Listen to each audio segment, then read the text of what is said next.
In 2024, Lucasfilm is in complete chaos. Bob Iger is desperately trying to manage the fallout after The Acolyte bombed, but it's only getting worse. Fans are boycotting Star Wars in record numbers, and now Disney's CEO is playing damage control, but is he telling the truth? Why does he keep contradicting himself when addressing this crisis, and what does the Star Wars president have to say about all this? Stick around as we dive into the shocking truth behind Disney's most desperate moves yet, and why even The Acolyte couldn't save Lucasfilm from its own mistakes. It's now safe to say that by 2024, Lucasfilm is facing an unprecedented crisis. The situation worsened after The Acolyte received dismal ratings, despite the massive budget Disney poured into the project. This investment has only added to the troubles for Kathleen Kennedy, along with the Disney executives who backed this venture, urged on by Bob Iger's vision for the show. Now, Disney CEO Bob Iger is stuck doing what looks like frantic damage control as Lucasfilm undergoes a severe internal restructuring amidst a widespread Star Wars boycott. Since Disney acquired Lucasfilm in 2012 and Kathleen Kennedy took the reins, the franchise has mostly seen a downward trend. There was a glimmer of hope for Star Wars' future around 2015, but by 2017, especially after The Last Jedi, things started spiraling. Now, Bob Iger is doubling down on his response, showing a side that many find hypocritical with statements that seem to contradict his actions. He continues to make reassurances, but his statements ring hollow to customers and shareholders alike. What's intriguing is how Bob Iger continues to address the growing calls for a Star Wars boycott and the narratives driving them. With the intense fan backlash, particularly over The Acolyte, Iger seems to be in full-on damage control, trying to dial down the criticism aimed at Disney's handling of Lucasfilm and other brands under its umbrella. Recently, Iger made a statement that appears to be aimed at calming down the situation. He emphasized his responsibility as CEO to be transparent with both fans and shareholders, addressing the wave of criticism toward Lucasfilm. Iger described this criticism as coming from a small margin of their core audience, insisting that the dissatisfaction stems from a false narrative surrounding Disney's values. According to Iger, an increasing number of people are influencing others to withdraw support from Star Wars, which he says is a brand Disney holds in high regard. He defended Disney's commitment to DEI, stating that any refusal to support Disney's content over these values is disrespectful to the creators and talent working on these projects. Iger expressed that it's unacceptable for a segment of their fan base to promote what he sees as a false narrative, one that he argues does not align with Disney's true principles.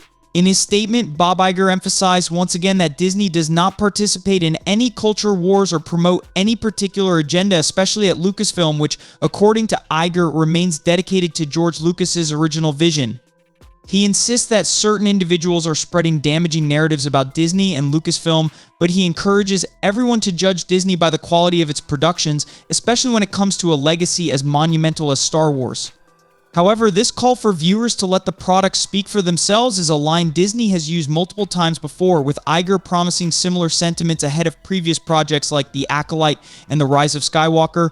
The same appeal was also made before Obi-Wan Kenobi premiered, yet the show faced backlash for not focusing enough on Kenobi's character and instead highlighting the character Reva, which divided fans even further.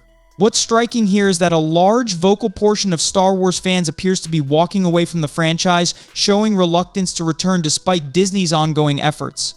Interestingly, while Iger's statements often downplay the scope of the backlash by describing it as coming from a small margin of fans, he's also begun referring to this group as a growing number, indirectly acknowledging that the criticism might be more significant than Disney initially portrayed. This shift seems to reveal a certain inconsistency or perhaps hypocrisy in how Iger frames the fan response, alternating between labeling critics as a minority, while simultaneously acknowledging they're part of the core Star Wars audience. This latest response from Bob Iger is a perfect example of Disney's current predicament. He's acknowledging the issues surrounding Star Wars while simultaneously downplaying the reality. He moves on by stating that Disney is preparing to make new announcements soon, claiming they will appeal to many loyal followers of the Star Wars franchise.